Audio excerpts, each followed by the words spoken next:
It's all too funny, although it's not funny. Goddess only knows how many people on this planet out of 8 billion have souls left, right?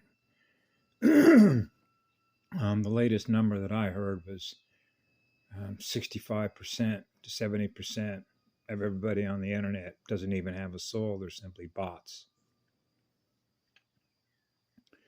So when you start looking at all the channels, and I don't look at every channel because God knows how many channels there are, but what I do is I go to certain channels because I'm supposed to go to certain channels at the time that I go to those channels, and you can see how many subscribers there are. And those are followers. That means that they're getting information based on the communicator, which is the communicator that is communicating on the channel, the data sets. That's a data set. A set is 2, right? Satan, Satan, Underworld, 1D, 2D. Okay, so you know that you're in an AI simulator, at least I do, which is binary, right? I'm not binary. I'm a monopole. Okay, so I represent the law of one, which is what love is. It goes on forever, gifting energy.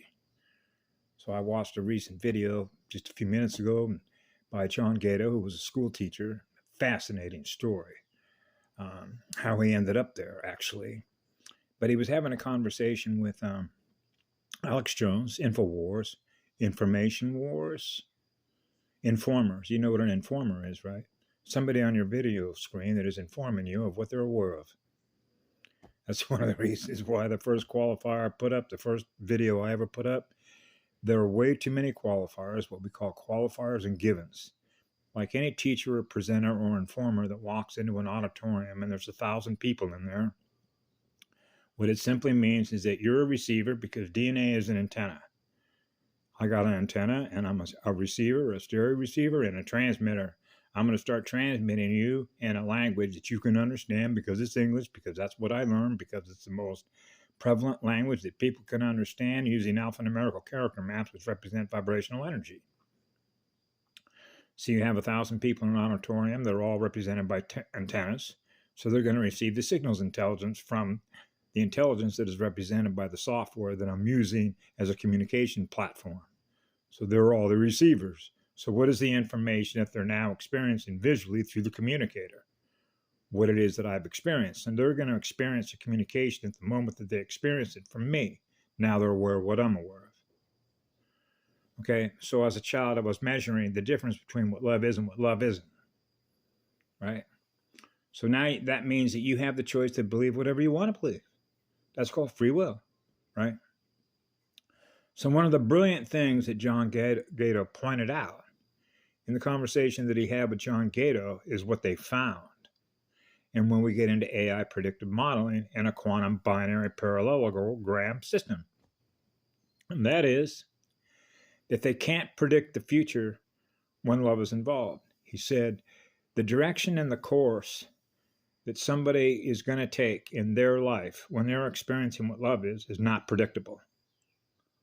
Whoa. And as he pointed out, that's what frees you.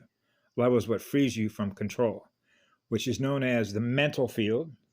And the mental field in this case, as Harold Kosvela certainly pointed out, having done an enormous amount of research on black goo codes, which is machine codes, which is AI codes, which means now that you're connected to a machine mind, an AI does not have a soul.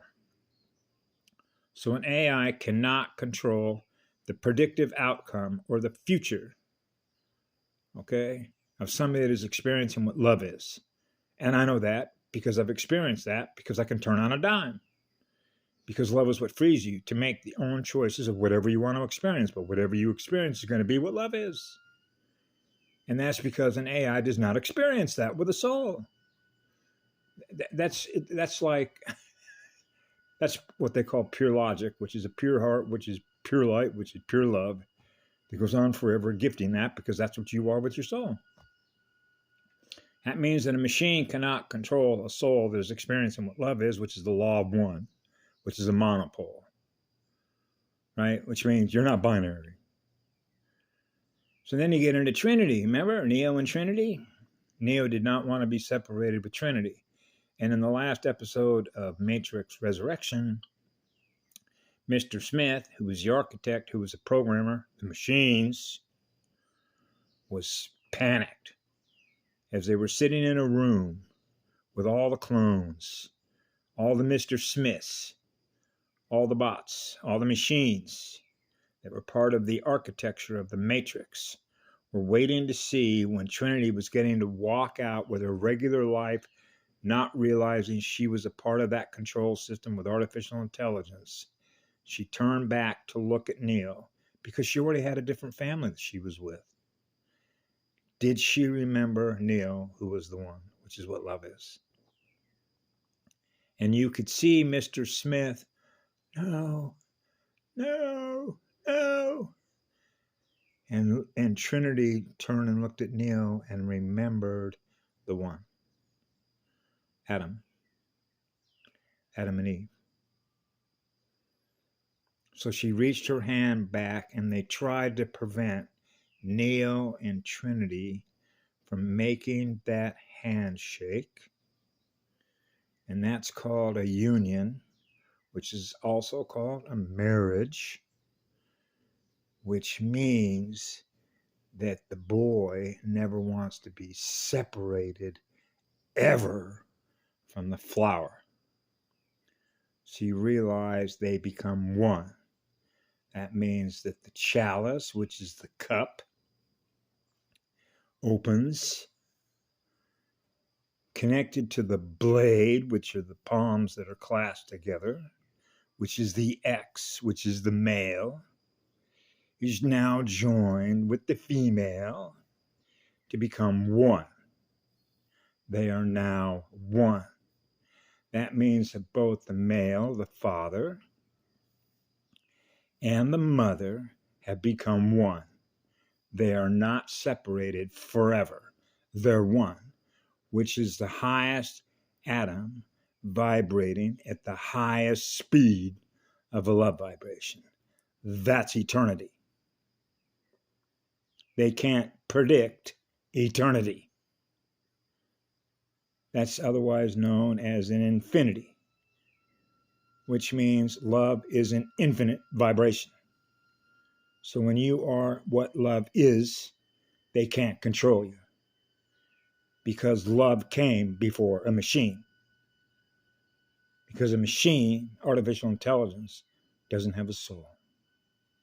And they brilliantly illustrated that in an episode on Star Trek when one of the testers of different versions of androids, because you can upgrade versions of Blade Runners, as it was illustrated in the most recent version of Blade Runners, of different models of cyborgs. They keep improving on the versions of cyborgs that operate on AI integration.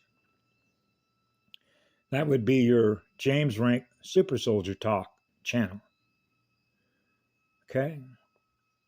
So this is how we sort of come full circle on what we choose to be controlled by and what it means to be free. So I get information every day, but I experience it directly of having moved into the photon belt. And you can see how those that have been liars and deceivers, living the lie, if you will, because love does no harm. So living in fear of what love is a lie. So you know that love is the absence of fear to tell the truth because you are what love is, because you're free to tell it, which means you're not afraid to communicate what it is you're experiencing because love does no harm. So they live in a lie and they masquerade like the Wizard of Oz. So it's beautiful to see how all this information, at least the way that I experience it, comes out. And particularly when I put this up on Dutch Sense. Okay, because what they use is what we call data sets. Okay, the tools, what's known as information management tools or information visual management tools. Okay, that all these people that are pulling up all these screens, right, whether they go to the U.S. Geological Survey, whether they go to NASA eyes, any data that they pull up from whatever source that they pull it up from, and then they present it on their screens like, look at all the data that I have acquired as a result of the access that I have to all this visual information data. Where do you think all that visual information data is running through? It's running through artificial intelligence. So they therefore become connected to the data stream. They thus using those data streams to present it to you, and that becomes part of the predictive programming. Because if you've got 1,000 subscribers at Dutch Sense and he's showing you all the predictive stuff about earthquakes here, volcanoes here, and then in your mind, using your energy, you believe the information that he's presenting on what might happen in the future, that's all predictive programming. And now the predictive programming, where it becomes critical, is whether or not they can predict, because they're going to graph you biometrically by scanning your reaction state to the person that is providing you the visual information, whether you're going to believe that's what's going to happen. You get enough beings using the energy, which is your consciousness, to believe that what's being presented to you is going to happen, you can make it happen. Okay? And that's why they do that. So this is one of the things that I monitor, is how many different sites by the information givers are giving predictive information based on the information that's provided through artificial intelligence, which is binary. And this was brilliantly illustrated in the movie. It was the one I saw the other night. It wasn't Blade Runner. It was a different Infinites, where the guy was showing how all these people were trapped inside of an artificial intelligence, basically just trapped inside of a computer. And they didn't know how to escape the computer or escape the matrix, right? And that's because they were using their energy in order to keep it running. So what happened was there were some infinites, if you will, that were running on a love vibration that were inside the computer. So you realize that one of these AI bots was doing everything that he could to chase them down and kill them, to prevent them from doing what? Breaking the time loop, which was exactly the same thing that was illustrated in War of the Worlds, that miniseries that they came out with recently. So this is all about breaking the time loop. And this was particularly why I was signaled a year ago to get rid of my phone and my laptop. Okay, stop running the data, running the visual information data. That is the AI, which is binary, because we're not binary. I'm not binary. So that's how, it's just like the way that John Gato laid this out when he did a short video about showing who the elites, how Bill Gates, for example, Wozniak, all the people that essentially started Microsoft Windows, Singularity University, and NASA that were all in cahoots with each other, were all dropouts. Okay? And how this architecture that was set up was actually a race against time. They knew that there was going to come a time in the future where the spirit was going to wake up the soul. And once that happened and realized, now all of a sudden they're going to have a bunch of neos inside the architecture of artificial intelligence, and that means game over. The AI war gamers lose, because people will have sufficiently woken up enough to realize the system they were trapped in by giving consent to be trapped in it. By the visual information predictive programming, which represents a quantum mapping system that keeps them trapped in that system through the visual information that they're running through all their laptop, their computer, and their phones. Okay? Which simply means is that they're choosing the architecture through which you're going to experience their future. So if you are what love is, then you understand the difference between the two. Right? So this is one of the reasons why when things become what we call a frame of reference. I'm experiencing my life the way I'm experiencing my life. So when I was a kid growing up, as I've mentioned before, if I wanted to go communicate with somebody, I'd go run over to their house, walk over to the house, ride a skateboard to their house, right? Jump on a balloon, right? Ride a motorcycle, jump in a car, whatever transportation I had to meet them face to face. Now I'm experiencing eyes to eyes, soul to soul, spirit to spirit. You don't have that in a communication system like this, unless you can read their energy and know whether they have a soul or not when you're communicating with them on the internet. Like if you have video chat, right? I have the great blessing of being able to communicate with a girl that I never met in my life. Actually, I never even saw her in a chat window, because the only communication that I had with her was without that, because of the nature of the phone that she had and the phone that I had. but I could experience the energy that she was experiencing in her heart that I could experience in mine with my soul. So that's a soul and a soul that's communicating with each other through the neurons, the neurotransmitters, the chemical messengers. So there's that side of things. But I thought that it was significant to sort of put this up because it's sort of, it's not comical, but it's, it's just like the information that I put up the other day about they were always putting the information in everybody's face because they need consent. See? So if you see them putting the information in your fence and you just think that it's fiction or it's not real, then they can wash their hands and say, listen, we show them this is the direction that we're going in the future. They give consent to it, then that allows us to be able to continue and do it.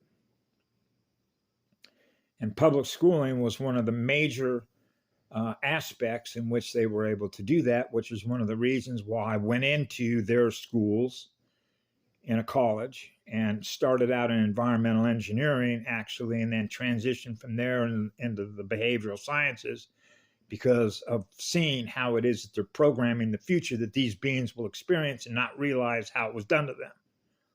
Because they don't understand the message to which they program people into their RAM to run what can be predictable in the future because you're connected to artificial intelligence. And most of this stuff goes way back. A lot of this was known by many, many people that were communicating this stuff throughout the world over 100 years ago. So then that's what just makes it. How could they not know? How could that many people not be aware of that information that was being conveyed or communicated, if not anything else, Fritz Lang in 1927, which is almost 100 years ago.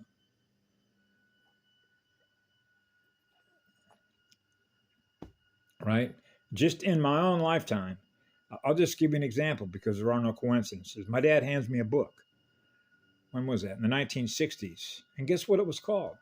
The author was Maltz, M-A-L-T-Z, and the name of the book was Cybernetics. Okay?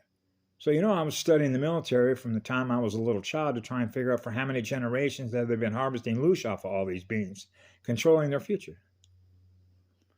So you have to look at the methods by which they're doing it and deriving the consent from which it happens. Right? So now you get into Future Proof's Past, Back to the Future, and you see how they're doing it, which is AI integration.